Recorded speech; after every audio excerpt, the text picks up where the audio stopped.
Hey guys, this is TutorMeMatlab, and today I'm gonna teach you how to use for loops and while loops. We're gonna create a fun little game that throws two dice, and depending on the outcome of those dice, we will do some fun things with for loops or while loops. So let's get started.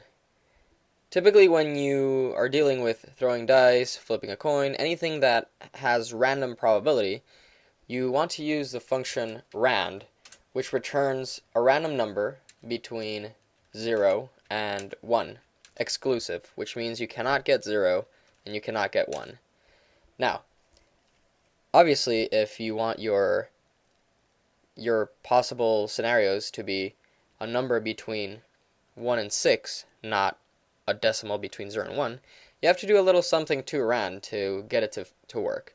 So what you want to do is first multiply rand by the number of possible outcomes. That is, in our case with the dice, there are 6 possible outcomes, so you want to multiply rand by 6. So rand times 6, which would give you a random number between 0 and 6, exclusive. Now, you might think you want to round the numbers, but that's not the case. It works out with probabilities that 6 is less likely than other numbers, and you could also get a 0 if you do that. So typically when you want to do whole numbers and you're using rand, you want to do ceil. It's a built-in function, so ceil will always round up. So if I do ceil of 5.1, it'll give me 6. Ceil of 5 is still 5. But when I do ceil of rand times 6, then I will get a random number between 1 and 6, which is what we want. That would be basically the outcome of the dice. So let's go to the M file and let's make a new one. Let's call this dice game.m and play with dice. Alright, so the first thing we want to do is to have a variable for dice number 1. I'll call it dice1 is equal to ceil rand times 6, and I'll call dice2 ceil times rand times 6. Alright, so we could use a while loop. Let's say we wanted to keep throwing the dice until we got a 7. Like the sum between the two dice was exactly 7. So what we would do is have another keyword, while, and now while also takes a conditional, much like the if statement. So the while loop will keep executing the code inside the block until that conditional is no longer true. So what we want to say is, well, we want to keep going while dice1 plus dice2 is not equal to 7. So you can just type that. While dice1 plus dice2 is not equal. So in MATLAB, the not is the tilde sign. So not equal to 7.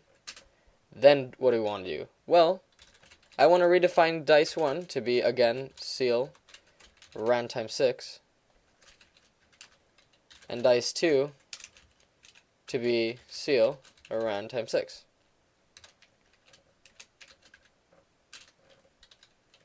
Right? So this will redefine what dice 1 and dice 2 is, and at some point it has to break. It could potentially go on forever if you didn't put the right conditions, but this should fairly quickly get out of the while loop. So let's keep a counter of the number of times that we've thrown the dice. So let's say num throws is equal to 1 because you threw the dice here once. And then after each iteration, we'll update num throws. This is very, very standard to have a counter inside of a loop. So equals num throws plus 1. So this, every time you hit this statement, you'll just check what num throws is currently. You're going to add 1 to it, and then you're going to update num throws to that. And then at the end, we can say fprintf it took d times to get a sum of 7. Okay. What variable did we use? We used numThrows. Sweet. Alright. So now that we got that, we can save it. Okay. And I saved it as siblings. No, I don't want to save that. Okay, let's select all, copy, close this, open a new one. I was in the wrong directory. Okay, now we can save this as, what did I say I was going to call it? Dice game? Sure, dice game. Now, when I run dice game, it took 1 time to get a sum of 7, which means the first time around, it was a sum of 7. So let's try it again. 3 times, 1 time, 7 times, 3 times, right? So I'm just going in the while loop and checking each time if this is true. And once it is true, it'll break out of the loop and continue here. Another cool thing you can do with loops is a for loop. So let's say that you know exactly how many times you want to throw the dice. Let's say you want to throw the dice 10 times, and let's erase this. All right.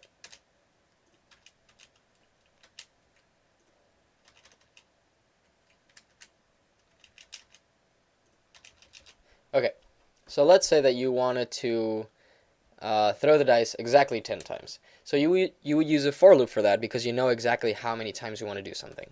So you can type for, and this is just standard. You always do this for statement this way. So for, and then you choose a dummy variable, whatever you want to name it, x, y, I, dummy, whatever you want to name it. I'll name it I. That's typically what we name it for loops. So while for I goes from 1 to 10. So this for loop will execute 10 times because of this counter. For I goes from 1 to 10. And each time we're inside the for loop, we will get a new value of I. So I will first be 1, and then I will be 2, and I will be 3, blah, blah. I can show you this by doing disp I, and then we can just, let's do sum is equal to dice 1 plus dice 2, and then print the sum is, and we use the variable sum. Alright, let's take this out because numThrows doesn't exist anymore. Alright, let's save this and go back here. Now let's call dice game, and we can see that when I called it, the first thing that was displayed was the value of I, and then the sum is 7, and then 2 when we went back up in the for loop, and then the sum is 6, and 3 all the way to 10, which is what I specified here. You can also specify how much you want to increase I by each time. So you can do 1 skip in jumps of 2 all the way to 10. So we can try that now. Let's save first. And this will run less times. So it'll first be 1, then 3, then 5, then 7, then 9. Then it'll go back up, check if adding 2 will go over, which it will, because 9 plus 2 is 11, so it'll go past this. So it says, oh, I'm going to overflow, so I'm just going to stop there and not do it anymore. And then go to the end. And we can, let's disp something here. We are done. Okay.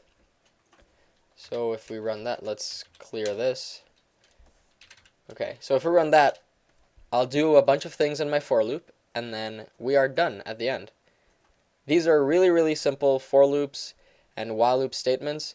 Obviously, the more you get into the course, the more you need them, the more technical they become, and the harder they are sometimes, but this is basically the skeleton for everything. You have a while loop with a conditional that will keep running until it's no longer true. And you have a for loop with a dummy variable going from a certain value to another value. Alright, I hope this was helpful.